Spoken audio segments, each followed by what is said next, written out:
ஒரு ஆள் இறந்துட்டார்னு சொன்னா அந்த இறந்த செய்தியை, இறந்த மையத்துக்கு செய்யற காரியம்னு ஒன்று தனியா இருக்குதுங்க. ஒரு ஆள் இறந்த உடனே அதை நம்ம ரெண்டு வகையாக பிரித்து வழங்க இருக்கிறோம்.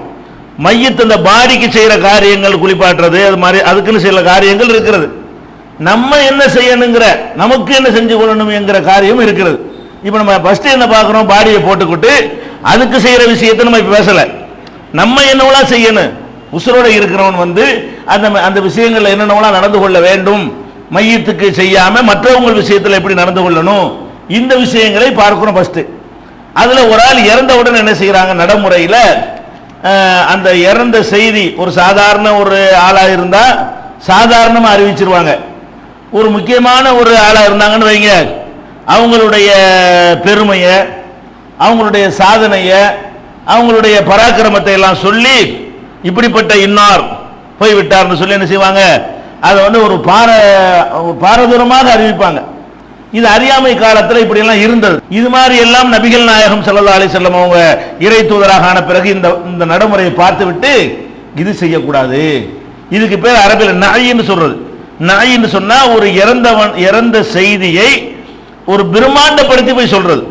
அந்த இறந்த பிறகு என்ன பெருமை, இறந்துட்டான்னு அறிவிக்கலாமே தவிர இறந்தவருடைய இந்த வீர தீர பராக்கிரமங்களை எல்லாம் சேர்த்து அவருடைய பெரிய பெருமையை எல்லாம் சேர்த்து சொல்றது என்பது மார்க்கத்தில் தடுக்கப்பட்டிருக்கிறது. நபிகள் நாயகம் ஸல்லல்லாஹு அலைஹி வஸல்லம் அவர்கள் அது மாதிரி தடுக்கிறாங்க.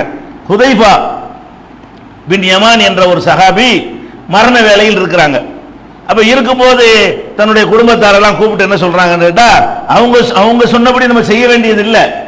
அவங்க என்ன சொல்றாங்கன்னு கேட்டா, குடும்பத்தாரெல்லாம் கூப்பிட்டு நான் மௌத்தாயிட்டேன்னு வைங்க, ஒரு ஆளுக்கு சொல்லாதீங்க, யாருக்கும் சொல்லாம கூட எனக்கு அடக்கம் பண்ணிடுங்க. அவர் சொல்றாரு, நான் மரணித்து விட்டேன் என்று சொன்னால் இந்த குடும்பத்தார்கள் மட்டும் என்னை கொண்டு போய் என்ன செஞ்சிருங்க, அடக்கம் பண்ணிருங்க.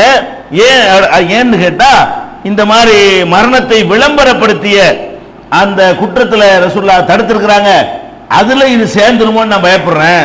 அவர் பயந்திருக்கிறார், ஆனா இது சேராது. இந்த மாதிரி ஒரு மரணித்து விட்டார்கள் ஒரு தகவலை சொல்வது மார்க்கத்தை தப்பு இல்லை. அப்படி சொன்னாதான் அவருக்காக நிறைய பேர் தொழுவாங்க, நிறைய பேர் பிரார்த்தனை பண்ணுவாங்க, நிறைய பேர் போய் அந்த குடும்பத்தாருக்கு ஆறுதல் சொல்லுவாங்க, கவலையில் இருக்கிறவங்களுக்கு செய்யற உதவிகள்லாம் செய்வாங்க. அது தடுக்கப்படல. அந்த சஹாபி அதை அப்படி புரிகிறார். அப்படி நம்ம புரிய தேவையில்லை.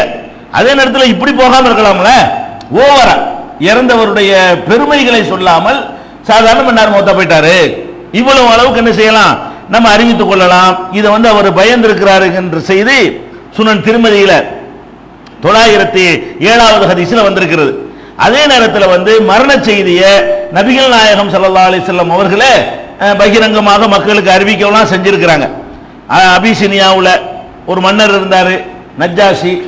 அவர் அங்கே மௌத்தாயிட்டாரு. ரகசியமாக இஸ்லாத்தை தழுவி முஸ்லீமாக வாழ்ந்தாரு.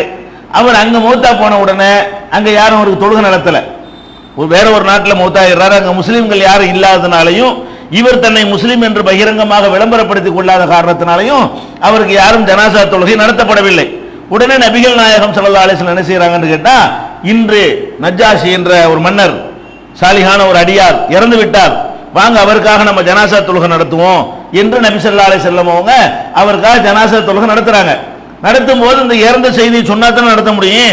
எல்லாரும் வாங்கன்னு சும்மா நிக்க விடல, மக்களுக்கு மெசேஜ் வைக்கிறாங்க, இன்னார் இறந்துட்டார் இன்னைக்கு, அதனால ஜனாசா தொழுகை வாங்கன்னு.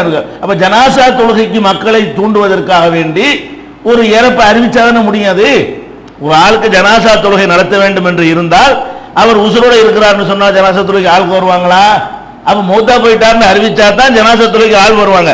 அந்த ஆட்களை கூட்டுவதற்காக நபிகள் நாயகம் ஸல்லல்லாஹு அலைஹி வஸல்லம் அவங்க அவருடைய இறப்பு செய்தியை அந்த நாட்டிலே இறந்தார் அவர் பாட்டுக்கு அறிவிட்டாங்க, நம்ம மட்டும் தனியா தொழுதுட்டு போவோம் அப்படின்னு இருக்காம உடனே மக்களுக்கு என்ன செய்யறாங்க, அதை அறிவிக்கிறாங்க.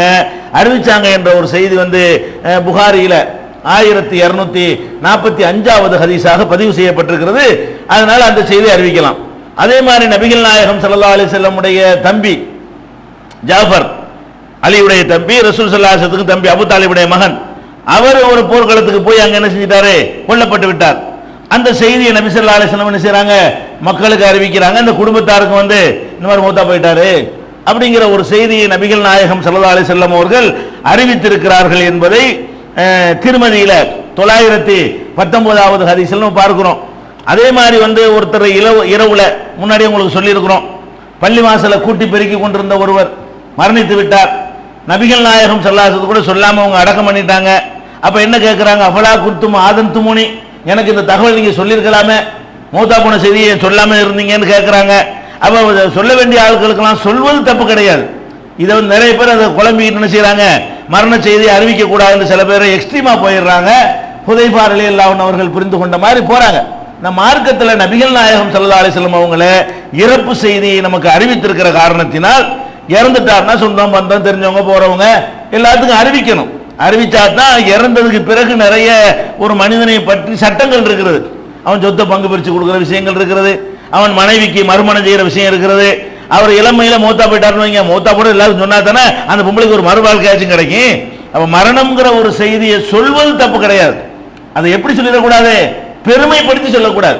ஒரு ஆளு மௌத்த அறிவிக்கும் போது மௌத்து தான் சொல்லணுமே தவிர அவருடைய பெருமைகளை, அவருடைய பதவிகளை, அவருடைய அந்தஸ்தை, அவருடைய பட்டம் பதவிகள் என்னென்னவெல்லாம் வாங்கியிருந்தார் தெரியுமா, எத்தனை கப்பு வாங்கினார் தெரியுமா, எத்தனை விருதுகளை பெற்றிருக்கிறார், எத்தனை டிகிரி வாங்கி இருக்கிறார், எவ்வளவு பள்ளிவாசலை கட்டி கொடுத்திருக்கிறார், இந்த மாதிரி சொல்லக்கூடாது. இதுக்கு மார்க்கத்தில் தடை இருக்கிறது. எவ்வளவு பெரிய நல்ல மனிதர் பெரியார் மௌத்தா போனாலும் சரி, பேரை சொல்லி மௌத்தாயிட்டார், அவரை எப்படி சொன்னால் மக்கள் புரிந்து கொள்வார்களோ அந்த மாதிரி சொல்லி மௌத்தாகிவிட்டார் என்று அறிவிக்கலாம். அது தப்பு கிடையாது. வீர தீர பராக்கிரமங்களை சொல்லக்கூடாது, தடை இருக்கிறது.